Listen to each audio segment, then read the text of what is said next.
Assalamualaikum warahmatullahi wabarakatuh. Masih banyak di antara kita yang belum paham mengenai DKR. Nah, di dalam video ini kita akan membahas lebih jauh apa itu DKR. Baik, kita buka tirainya. Nah, ini dia pembahasannya mengenai Dewan Kerja.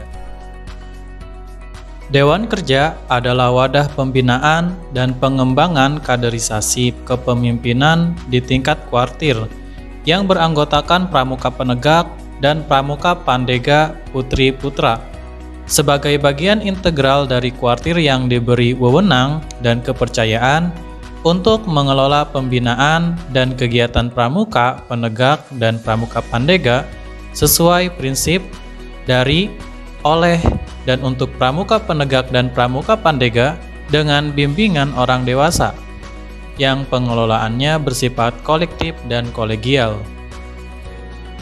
Kita lanjutkan ke masa bakti. Masa bakti Dewan Kerja dimulai dan berakhir sesuai dengan masa bakti kuartir. Begitupun dengan struktur organisasi Dewan Kerja juga mengikuti pengorganisasian kuartir.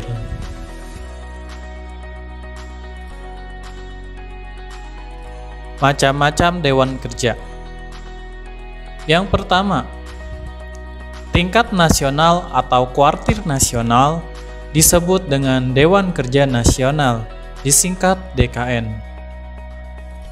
Yang kedua, tingkat daerah atau kuartir daerah disebut dengan Dewan Kerja Daerah, disingkat DKD.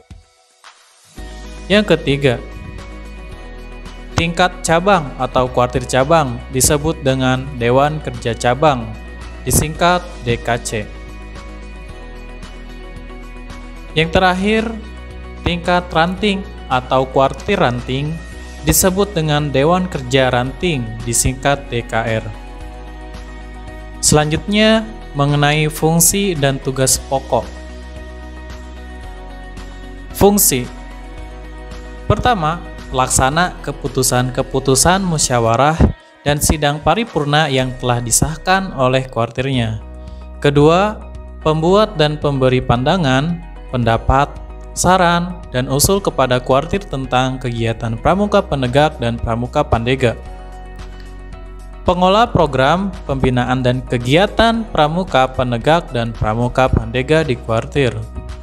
Keempat, penghubung antara pramuka penegak dan pandega di wilayah kerjanya dengan kuartir.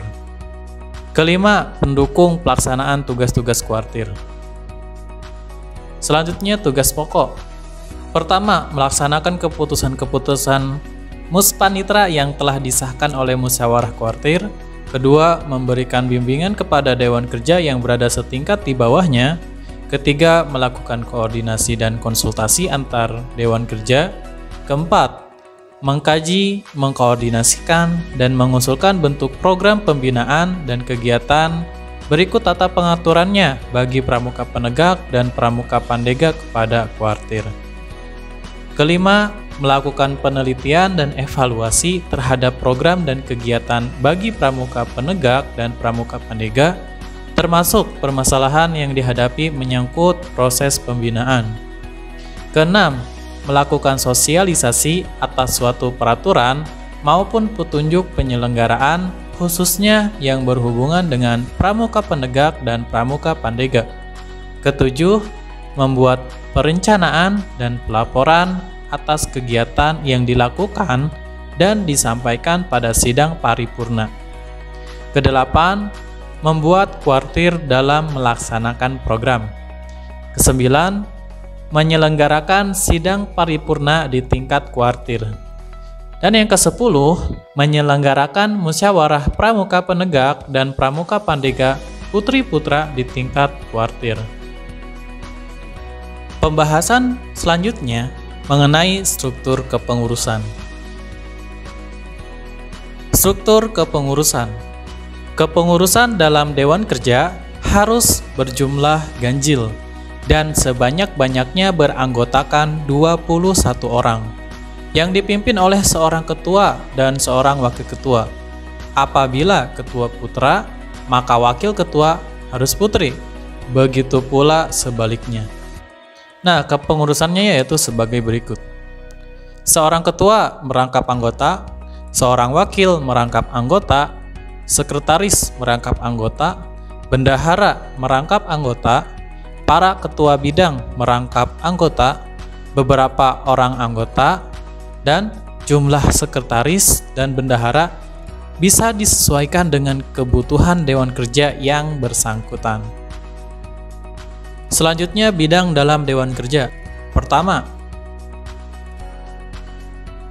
bidang kajian kepramukaan. Tugasnya sebagai berikut: memikirkan, merencanakan, dan mengorganisasikan kebijakan pembinaan dan pengembangan pramuka penegak dan pramuka pandega secara konsepsional. Selanjutnya, memberikan pertimbangan dan masukan kepada kuartir maupun wadah pembinaan pramuka penegak dan pramuka pandega lainnya dalam pengembangan pelaksanaan suatu peraturan mengenai pramuka penegak dan pramuka pandega. Yang kedua, bidang kegiatan. Tugasnya sebagai berikut: memikirkan, merencanakan, dan mengorganisasikan kegiatan yang merupakan kegiatan kepramukaan dalam peningkatan mutu kegiatan kepramukaan, pramuka penegak, dan pramuka pandega.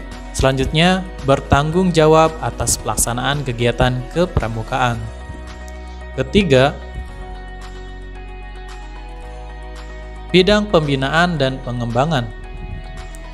Tugasnya yaitu memikirkan, merencanakan, mengkoordinasikan, dan mengorganisasikan bentuk pembinaan berikut pengembangannya bagi pramuka penegak dan pramuka pandega yang sesuai dengan perkembangan zaman.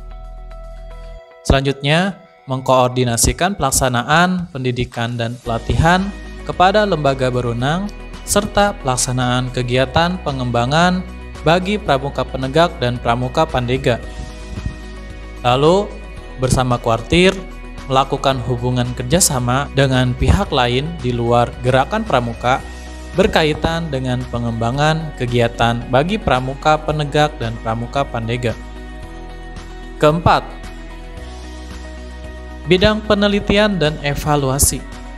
Tugasnya sebagai berikut: memikirkan, merencanakan, dan mengorganisasikan bentuk dan pelaksanaan penelitian atas pembinaan dan jenis kegiatan yang dilaksanakan dalam upaya peningkatan mutu pembinaan pramuka penegak dan pramuka pandega.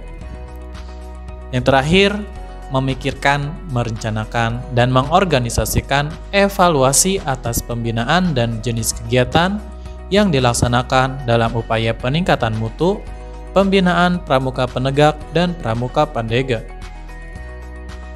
Referensi sumber yang diambil yaitu dari lampiran 1 Keputusan Kuartir Nasional Gerakan Pramuka nomor 5 tahun 2017 tentang petunjuk penyelenggaraan Dewan Kerja Pramuka Penegak dan Pramuka Pandega.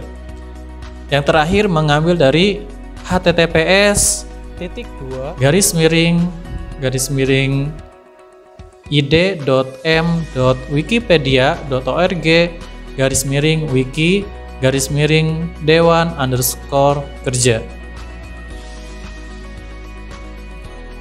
Baik, itulah tadi pemaparan mengenai Dewan Kerja yang diantaranya yaitu Dewan Kerja Nasional yang disingkat DKN, Dewan Kerja Daerah yang disingkat DKD, Dewan Kerja Cabang yang disingkat DKC, dan Dewan Kerja Ranting yang disingkat DKR. Mungkin itu saja yang bisa saya sampaikan. Kurang lebihnya mohon maaf. Terima kasih. Semoga bermanfaat. Assalamualaikum warahmatullahi wabarakatuh.